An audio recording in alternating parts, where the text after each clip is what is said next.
یہ ہے روضہ رسول صلی اللہ علیہ وسلم۔ زمین پر وہ مقام جہاں آسمان جھکتا ہے، جہاں فرشتے قطار میں سلام کہتے ہیں اور جہاں دل سکون پاتا ہے۔ یہ وہی جگہ ہے جہاں نبی پاک ان صلی اللہ علیہ وسلم رعان آرام فرما ہیں، جنہوں نے ہمیں قرآن دیا، زندگی کا راستہ بتایا اور امت کے ہر فرد کے لیے راتوں کو آنسو بہائے۔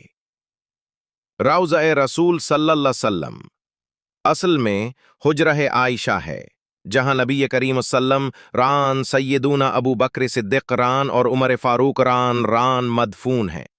نبی پاک نے فرمایا، جو شخص مجھ پر درود بھیجتا ہے اللہ تعالی اس پر 10 رحمتیں نازل فرماتا ہے۔ ترمذی شریف۔ روضہ رسول صلی اللہ علیہ وسلم کے قریب جا کر صرف سلام پیش کیا جاتا ہے، نہ کوئی بلند آواز، نہ کوئی دکا، بس عشق، ادب اور خاموشی۔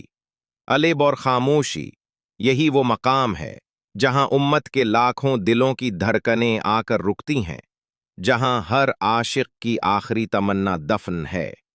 اللہ ہمیں بار بار مدینہ بلائے اور بار بار روضہ رسول صلی اللہ علیہ وسلم کے سامنے ادب سے سلام کہنے کی توفیق دے۔